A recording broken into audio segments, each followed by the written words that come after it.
Sup y'all? I don't normally make fan theory videos, but after watching The Amazing Digital Circus episode 7, there was no way I wasn't gonna make this video. Every member of The Amazing Digital Circus is a character AI. And there are some reasons for this. One, Caine feels absolutely zero guilt or remorse for any time a character abstracts. He's just like, welp, an NPC got corrupted, time to send them to the Shadow Realm, right? He treats Kaufmo, who abstracted, in the exact same way that he treated Abel, who was just an NPC, and Gummy Goo. He just poofs them away. And second of all, here, let me go ahead and talk to my audience right here. So, second of all, the characters in the Amazing Digital Circus all have very strong personalities. Jax is the prankster. Zubul is the cranky one. Pomni is the good one, right? They all have such strong personalities and such terrible mental states. So that's another reason why it's a little sus that they are the way they are. What kind of human is so strongly aligned with those singular personality traits or particular personality traits? Another thing is that why can Caine change their minds so easily? He made Jax vegan just like that. It's almost as if he went into Jax's system prompt, added a little line in there saying he's vegan, and then resumed using the AI as normal. And another thing, this isn't evidence, but it's something to think about. When a character in the digital circus abstracts, isn't that really similar to what happens when you talk to ChatGPT for way too long? At least back in the day. Maybe like now, ChatGPT is really good at staying, or really good at longevity, right? But back in the day, yeah, you listening by the way? Miss Bodyguard? Back in the day, the ChatGPT would hallucinate if you talk to it a little bit too much. Just like character AIs abstracting in the digital circus. Also, this isn't evidence, but another thing to think about. When you delete a character AI, like, ooh, I don't like this chat, I don't like where it's going, I'm just gonna click the 3 dots on the chat and delete the chat. That's how Caine thinks of the members of the digital circus. They are just character AI conversations. Now let me stop blueballing you guys here with this Sifu gameplay that I'm withholding from you. Boop. I'm not gonna knock her out. I'm gonna fight her fairly. Alright, I thought I could talk and fight at the same time, but it's just too much. So Caine, right? I don't have any actual evidence that Caine is a human. But we have some hints. We have, first of all, the fact that in the Bible, Caine is the first descendant of Adam and Eve, who are humans. They are famous for being the first humans. So Caine being named Caine, isn't that sort of a reference to the fact that he is a human? Nice parry there. Oh, I just realized. I think Sifu might be a good way to make sure that this video isn't marked for kids or something. GG's. Alright, now to go beat up Grandma. Remember another thing. At the end of episode 8, Caine compliments his own world-building skills. Why would an AI say that they have skills? Don't AI just do things without practicing or without learning anything? Now, of course, a character AI could also just be programmed to feel proud of themselves, be programmed to think that they have skills. I mean, after all the character AI in the circus, all the members of the main cast, they think they're humans, right? So, it is a possibility that Caine is actually another AI who thinks it's an AI. No, wait, what? Okay, I got confused. Anyway, there's no like strict evidence or signs, I think, from the show that Caine is in fact a human. But we can't assume that he's an AI either. But now, regardless of whether Caine is a human or an AI, here's another sign, another piece of evidence I forgot to mention, that the members of the digital... Oh, I can't cross punch that. I'm dead. Here's another sign that the members of the digital circus are AI. Remember Abel? He was an industry plant. He was put there by Caine to make people think that there's an exit. Who's to say that Kinger isn't also an NPC to make people think that there's an exit, that there's a system, that there's a way to break out of the circus? Oh, Kanger's a programmer for Caine and Abel, the company who made the amazing digital circus simulation. Maybe he knows something, right? Maybe Caine is actually just trying to get the character AIs to get the clues together, when in reality, Kanger is another industry plant. Caine is literally Abel 1.0. 1.0, 1.0, 1.0, 1.0, 1.0. Really, fellas, it all just comes down to Occam's razor. What is the more likely explanation? That there is some sort of super intelligent program that can imprison human beings in a simulation and change their memories to and from what they were? Or are the characters just bots? Which you can easily do in the real world with a system prompt. Think about it.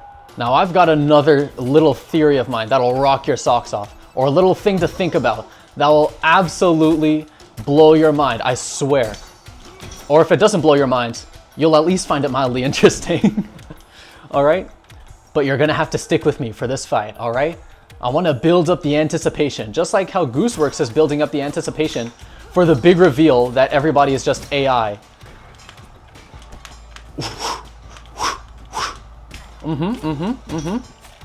Thigh? Not you. You. I want your thighs. Pause. Crotch. Bah! All right. Here's the reveal, guys. Or at least, here's the reveal of the beautiful little foreshadowing that happened in episode 7. Remember when Zubul and Gangle were walking through that hallway, hand in hand, or at least virtual hand in virtual hand, because they're not real humans. All right? Remember when Gangle said, "Will I still think of you the same way when we meet each other in the real world?" And then Zubul said, "Of course. Everything we feel here, everything that happened, is real." Gooseworx is trying to make you cry. Gooseworx is trying to get you to watch episode 8. You get the big reveal that everybody is a bot. Then you go back and look at the signs in episode 7. And then you see Gangle and Zubul having that conversation and saying, despite everything, our interactions are real.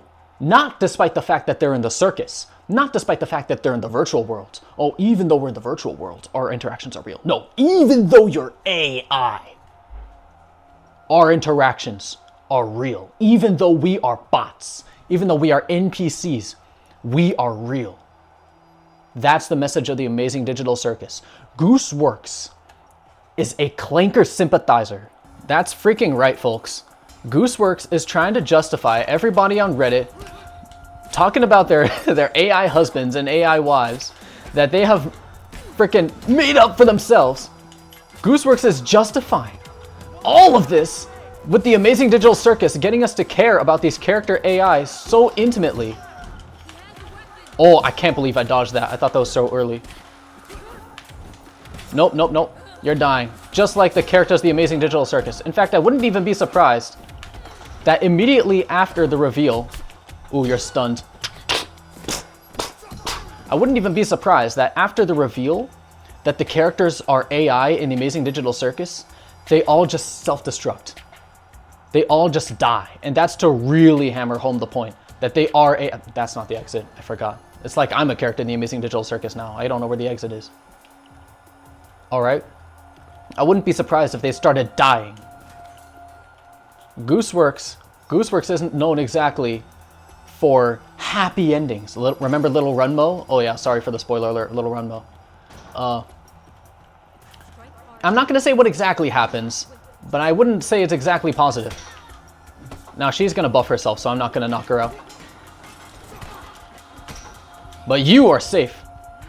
Never the frick mind. I'm wrong. Oh! Or another prediction, instead of the characters dying, you remember how Gooseworx said, why do I say Gooseworx? Remember when Goose said, oh, this story was inspired by AM torturing all the humans, right? Ooh, yeah. This story was inspired by AM torturing all the humans. You know, I have no mouth and I must scream. So at the very end, what if instead of killing the humans, Caine just did the AI thing, the AM thing, and just tortured the humans, or the AI characters forever and ever and ever and ever and ever. And at the end, the characters are just basking in the realization that they're actually all just bots. And then they go crazy, crazy, crazy.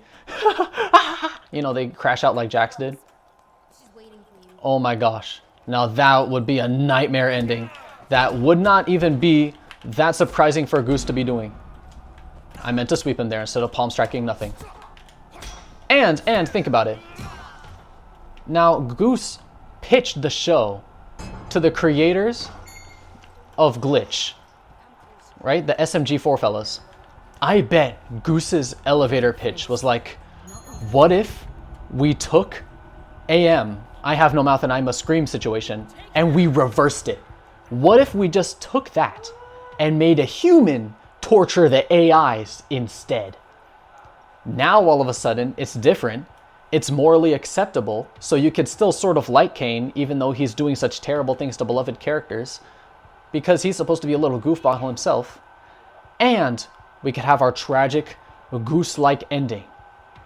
Now, one last thing I want to leave you guys with is another reason why I made this video. Listen, I don't want to... I was going to say I don't want to ruin the story, but here I am ruining the story. Oh well, if it turns out this prediction is right, I'm recording this literally like 2 hours after the episode went live on YouTube, by the way. If this does actually predict the entire TV show, you guys clicked on this video. I told you guys that I've solved the Amazing Digital Circus, so it's really your fault. Is that victim blaming? If you walk off a cliff, are you the victim? Anyway, that's the Amazing Digital Circus solved. I do have a mouth. I just don't really feel like screaming. I'll catch you guys when the final episodes of the Amazing Digital Circus drops, and I am proven exactly wrong.